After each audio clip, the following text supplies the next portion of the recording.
You're now listening to the Arsenal Therapy Podcast. Hello and welcome back to the 15-Minute Show, part of the Arsenal Therapy Podcast. I am once again joined by Adrian Clark, and this time we're going to preview Arsenal versus Manchester United at Old Trafford. Adrian, how are you doing today? Yeah, really good. Look, we're not far away now, are we, from that first game of the season on Sunday. Super excited. And yeah, look, on the back of a really strong into pre-season, yeah, I'm feeling quietly confident that Arsenal can go to Old Trafford and get off to a winning start. Yeah, absolutely. I think the Bilbao game really lifted everyone. I think it was a lift a lot of fans needed as well. We've talked about that on our forwards in quite a bit of detail on another show. So today we're going to focus on Man United. We're going to look at what has impressed you in pre-season. I want to really pick your brain on what it's like to play against a back three, the way United are playing, pick some of their weaknesses and look at some of the things that we maybe saw Arsenal work on in pre-season ahead of this game. So first up, let's have a look at Man United's results. So they've played a fair few games so far, and their results have been fairly mixed. They're not exactly banging in goals. They did have that big win against Bournemouth, but beyond that, it's kind of been a lot of draws and not a lot of goals scored. So how are you feeling just coming into this game in terms of playing United? And obviously there is that thing about they had such a bad season, but they're still Manchester United.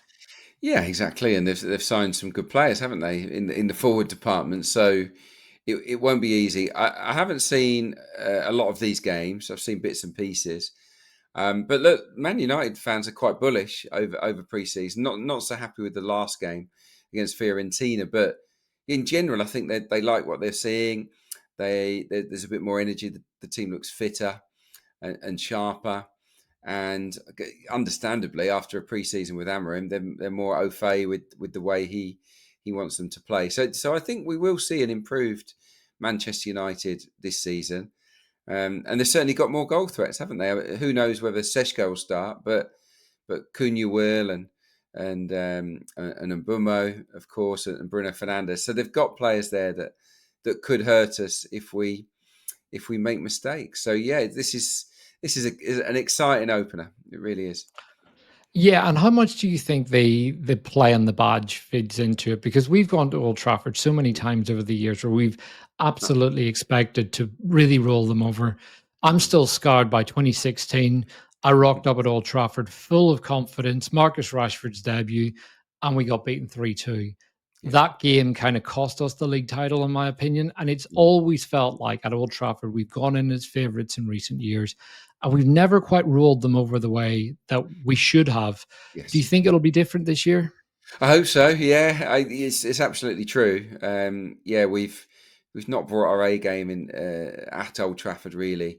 Yeah, look, hopefully. I mean, time will tell, but I think stylistically, we look better set to play on the break and down the sides. And I think when you play against a back three, especially a back three at home, where the wing backs will surely not want to sit in a back five too often.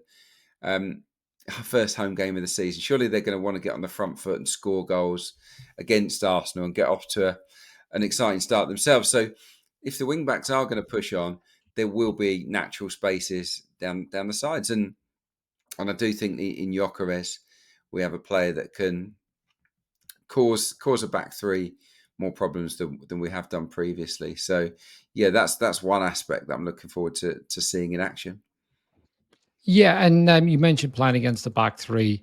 One of the areas in a back three where you are going to get a bit of space is down the wide areas, because you tend to play with wing backs that push forward.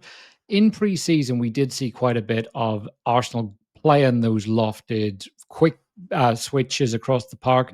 Gabriel and Declan Rice, in my opinion, are our two best long passers. Yeah. And both of them really thrive doing that. We saw Declan Rice going into the left back role when Calafiori does his mad stuff, and but it allowed him to make those switches. And again, Gabriel, but they were going out to Saka very, very quickly in the game. Talk to me about this, because again, you played that position and you've come up against these systems as a player. Yeah, definitely. Yeah, I mean, the switch pass is a big thing against a back three, particularly if you turn the ball over relatively quickly. and that wing back is caught in an advanced position, can you go bang and switch it into that space to the left of the left centre back? And then what happens then, if you're the winger, you're very happy to go in a 1v1 against a centre back, maybe in a wider area. They're less comfortable out there than they would be defending down the middle. So that's certainly an area, and we've done it for fun during pre-season. It's been very noticeable tactic, particularly early on in games. So I think we will look to do that against them. And then when you've got slightly more considered possession, the way every manager that plays with the back four would look to hurt a team with a back three is create 2v1s around that wing back. And so it's really important that White or Timber, whoever gets the nod on that side, really does go and join in with Saka to play around them, and the same down the left. So yeah, especially where you've got Amad Diallo, of course, he's not a natural defender. Yeah, well, you mentioned the overlap and runs, and Mm. also Saka. So this was an example a few minutes into our game against Athletic Club where Odegaard comes forward. And what's interesting about this one is Saka's not in the picture at this point. You can see him if you go looking for him, but he's not where you would expect him to be. And again, Odegaard gets it. It's Timber providing the width, and it's that reverse ball. Saka's found space, and again, run into the middle of the box, and he gets the cross away to Gyokeres. It's cut out, but how do you see this kind of tactic feeding into how we play against that kind of system? Because they're going to try and be compact, small distances. That movement and people moving into different areas and making it more difficult to pick them up, that's going to be important. Yeah. Unpredictability is the name of the game. In every match you play, really, you don't just want players to stand in their own positions all the time, just waiting for the ball. You've got to ask questions of defenders and take them into places that they don't want to go. And if they don't go with you, then you can pop up and catch someone on their heels, can't you? And Saka did that with that nice angled run. So the 2v2 was fine. They thought, oh, we can handle this. But Saka goes and effectively makes it a 3v2 by making the run into that side of the box. So, it's absolutely something we should be looking to do in this game. Yeah, it's they have a few weaknesses, Manchester United. I think we talked about how they've signed quality in forward areas, but not a lot of change at the back and in central midfield. And I do feel that tracking runners is something that Manchester United aren't necessarily the best at in the league. So let's go and test them with lots of runs. That would be the message. Well, that's what I was going to ask you about, is the midfield battle in this game, because they've got Bruno Fernandes, who's a very, very quick releaser of the pass, very good creative player. Kobe Mainu in there as well, but they don't have a strong defensive player that can cover ground very well. Even ahead of them, again, they've got a lot of attacking players, very good runners in Cunha and Mbeumo, and if Sesko plays, they've got him as well. However, we've also got very, very strong, powerful players in midfield that they don't have. And I'm going to call it a 4 because I'm going to put Calafiori as a wild card floating in doing his stuff. So we've talked about Calafiori in a previous video, but he's someone that does things that are completely unexpected. I did a video on him and I compared him to Trent Alexander-Arnold in the sense that they are completely different players, but because they're fullbacks, they do things that you're not going to mark a fullback. They end up in areas. Trent was a passer, Calafiori's a mover, and he makes Arsenal much more fluid. But obviously with Declan Rice, you've got that still, and Zubimendi's a player that will give the ball quickly. How do you see us kind of combating United's midfield with that kind of combination? Yeah, it's an interesting point. Look, yeah, we can create overloads because obviously they've got the 2 in there. That's it, really. That Cunha and Mbeumo aren't really central midfielders, are they? So you'd like to think that we can create 3v2s or even 4v2s in that part of the pitch with Calafiori joining in, Odegaard in there, even Gyokeres just dropping into link play. So that is definitely an area we can overrun them. We can play through them for sure. When United have the ball, I do think that Rice and Zubimendi have an important role to play. They've obviously got to screen the service into those two players that I mentioned, the two danger men. That's why I was so pleased to see Rice playing as more of a double pivot with Zubi in that last friendly, because it just gives us a little bit more defensive stability. And against Man United, where they, you know, they're in the same domain as Rice and Zubimendi, it's important that they don't get dragged out too much. So it could be that those two kind of sit there at times with a three, and then one of the fullbacks, as you say, drifts into midfield to create sort of a numerical advantage for us. So yeah, tactically, I can see it being a game where we can cause them problems, but obviously Amorim, and we'll look at it on the flip side and try and exploit some of our weaknesses too, I guess. Yeah, and we've got the ability to go direct now as well that we maybe didn't have last season. We've always been good at going over the top to Havertz and getting him or Marino to win those balls in the air. But what we haven't had is the runners that go on. Mm. Do you see us trying to really suck United in, getting them to press us, to allow us to almost lose the ball more, and maybe not in the defensive third, but maybe sacrifice some possession to play it faster and really get at that back five that haven't changed a lot? I do. I think it's a tactical piece of armory that we haven't used enough. I think we are really good on the counter. We just don't have enough counter attacks because we tend to dominate the ball. I think in this game, United will want a bit more of it than maybe they usually do against us, and because they'll want to get Cunha and Mbeumo in the game and on the ball. So yeah, I think let's back ourselves to defend them, to keep them at bay. We did have the best defensive record in the league last year. Let's back ourselves to contain them, and then bang, when we win it, we can go nice and direct, flip one down the sides for Gyokeres to get on the end of, and then we get the supporting run. So yeah, I think tactically that we should certainly do some of that, but also we are a team that like being on the front foot. You know, I admired our performance so much against PSG in that Champions League semi-final second leg where we really took it to them. And if we take it to a team like Manchester United with the personnel that we've got available now, I also think we can hurt them in that way. You know, defensively, last year they weren't good at all. So let's not let them off the hook and sacrifice too much possession. I think it's all about balance. But that's why I'm so bullish about Arsenal's chances this year, because I do think that we can hurt teams in different ways more effectively with the squad that we've got now, certainly compared to the squad that was decimated by injuries for much of last season. We'll have a plan A and a plan B and a plan C as well. Yeah, and set pieces have been a big part of our game for a long time. We Mm-hmm. we haven't seen loads of it in pre-season, but we Yeah. have got Big Gabby back. Yeah. And I wanted to share a video of a goal United conceded from a set piece Okay. against Fiorentina. So Okay. this Yeah. is as per as it comes. Oh dear. Yeah. So that is, I'll play it again. It Yeah. is a case of no one picks up the man. This is an attacker's dream. Wow. Absolutely, miles of space. You can see it, That's but we're also horrific seeing defending. Arsenal. It's one of those that something happened. It's so easy that you think it can't be a goal. It's that crazy, but I'm comparing it to Norgard against Villarreal. So again, where he doesn't quite get picked up, you can see it. Martinelli puts in a good cross, and Norgard comes in at the back post.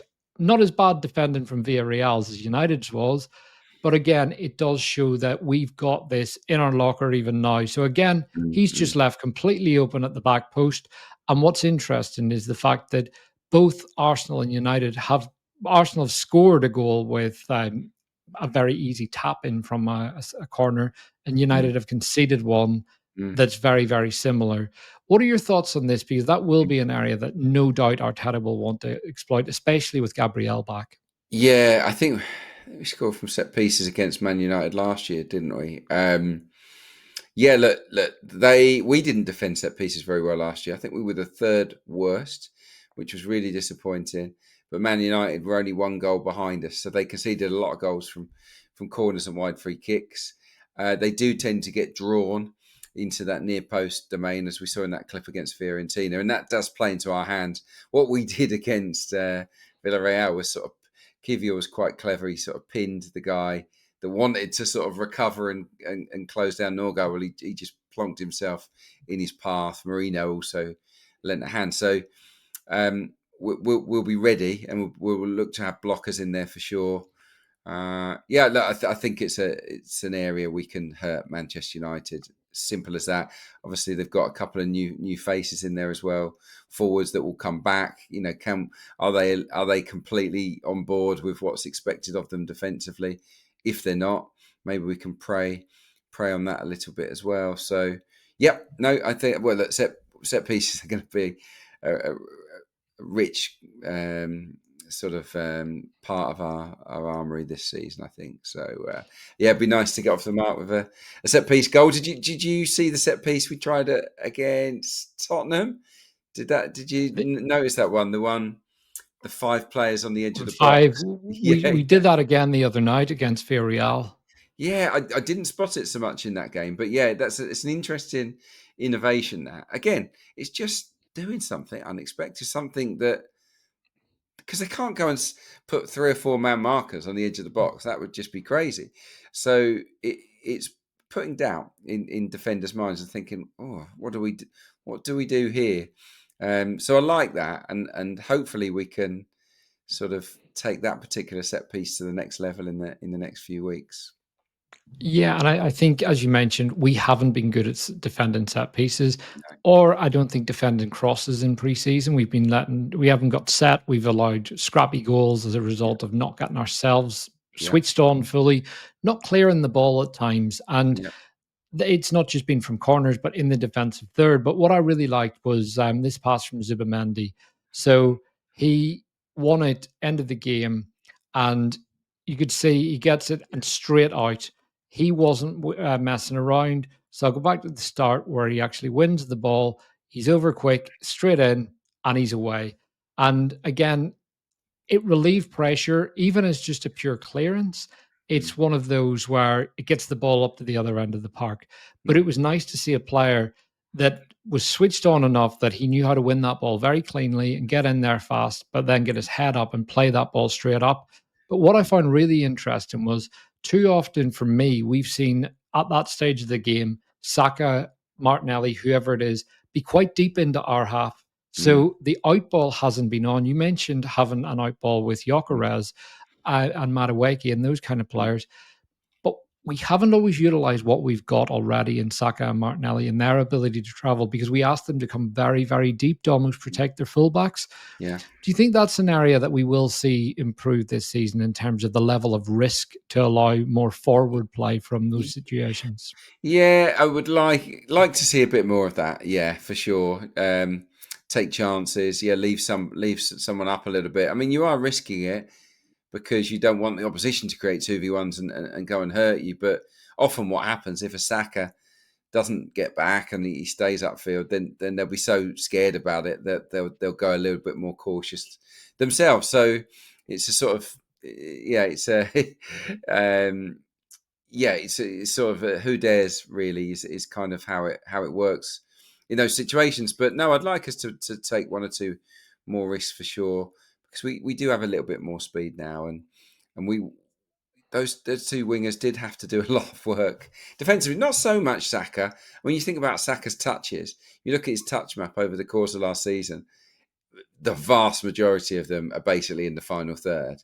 He didn't really. He probably doesn't have to track back as much as a lot of wingers in the division, but I do take your point. That particular move does show the advantage of leaving a guy like him in an advanced area. And I love that pass from Zubimendi. That was absolute class, wasn't it? So yeah, look, Yeah. I can see us hurt. United didn't defend breaks brilliantly last season. Didn't defend set pieces particularly well. They weren't great. Full stop. I do think they'll improve everything a little bit, but they can't turn from being almost relegation battlers into an outstanding team just like that. It's going to take time. So we have to go there with the intention of winning this game and punishing them and seeing them as a side that this is an away game we really need to take 3 points from. I want a really positive attitude because we're more than good enough to go there and win. Yeah, and I think with that, I think just on the point of Saka and his touches, I think some of his defensive shifts are overstated because I feel like Saka is very good at conserving energy and walking at times and protecting himself. But one defensive player that I think has been absolutely sensational in preseason is William Saliba. He looks in tip-top shape, ready to go, and he's going to be beside a partner in either Gabriel, who's still recovering, or Kiwior, who's a level below Gabriel. I think with allowing someone to have that bit more freedom to stay up, we do have the runners to get back. We've got the defensive players that are physical, fast, and switched on at all times. So that doesn't concern me. But I do want to ask you one final question before we go.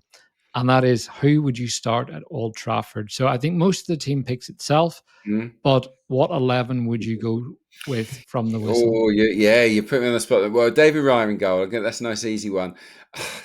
I would go with Gabriel and Saliba. I think Gabriel showed enough in the game against Athletic that he's ready. He was rusty against Villarreal, made a mistake that he wouldn't ordinarily make for that goal where he pushed up for offside. I think he looked ready. So Kiwior's not been entirely convincing in some of the preseason games. So I would go with those two. The fullbacks are the big questions. I mean, we all know the midfield. It's going to be Zubimendi and Rice with Odegaard. That's locked in. I would go with White on the right because I think he deserves it on pre-season form. I think he's been really, really strong. He's looked fit as a fiddle. And I think the way he works in tandem with Saka can really cause Dorgu or whoever plays out on that side some real problems. I think they've got that chemistry. We've seen it a lot in pre-season. So I would go with White. At left back, I probably would be tempted to go with Calafiori ahead of Miles Lewis-Skelly, and it feels like sacrilege to say it because Miles had such an amazing season and such a fixture in the team, and he's so reliable. But I don't think he's been at his best in pre-season, and even though Calafiori's missed some time, when he's been on the pitch, I think Calafiori has impressed me more than Lewis-Skelly has, and I do think as well that that rampaging style, the buccaneering spirit, and also the height, it lends itself quite nicely to this particular fixture. So that's what I would go with. I don't know Just if a Mikel would question think the there. same. Yeah. Could there be a wild card and we have Timber to try and counteract and Bumo coming onto his left foot?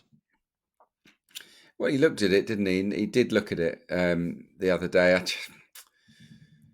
I think if we were playing Liverpool, maybe if it was Salah, and they were more worried. I don't know if we need to worry as much about Mbeumo. I don't know. It's a possibility, but I would say it's the third most likely personally, because Timber's been light on game time as well.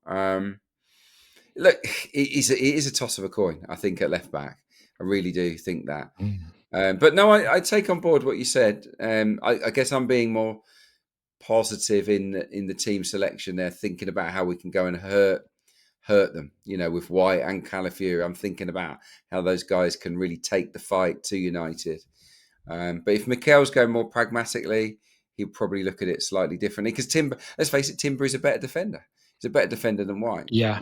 for sure. So, there's a toss-up in the full-back areas. The forward line, I think, will be Saka, Gyokeres and Martinelli. Havertz off the bench. Waneri maybe off the bench. Marino maybe off the bench. So it's a pretty And strong 11. Madueke, of course, as well. So I haven't even. Yeah, well, Noni could get the nod.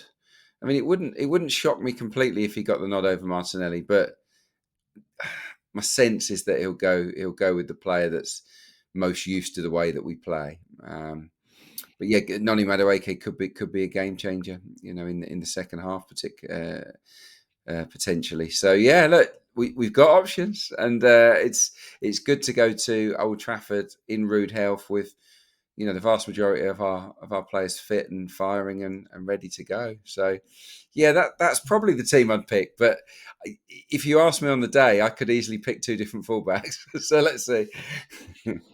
Yeah, I'm exactly the same as you. I haven't been massively impressed with Lewis Skelly in pre-season. I thought he was brilliant against Milan, and then he's been okay. I don't think he's been poor. I don't think he's been great. No. I've been really impressed with Ben White. I think those long rangey runs, the overlaps, his passing ability is first class as well.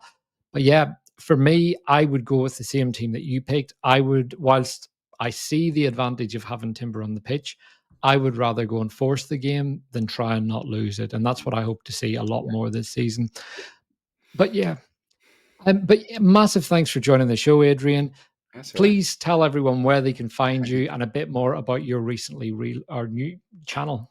Yeah, brilliant. Yeah. I've only been going about 3 weeks or so. So yeah, I think just search Adrian Clark. It's just my name. I think the handle is Adrian Clark -29. You see the number there behind me. But yeah, just type my name in and hopefully the channel will appear.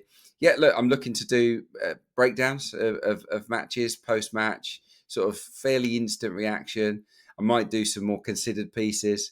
Once I get my hands on some footage and some stats, I'll be looking to do previews of big games as well. Some live Q&As. I'll probably get a few guests on as well to have chats like we're having here today as well. So yeah, look, yeah, people seem to be enjoying it so far. So yeah, I'm learning as I go along. It's quite basic at the moment, but yeah, people seem to like the content, which is amazing. So yeah, I'm really, really excited to see how far we can sort of take it this season on YouTube. Brilliant. Yeah, and I'd highly recommend everyone go and watch them. Adrian and I have also done another video focusing specifically on our attack. You can check that out. That came out a couple of days ago, so go and have a watch.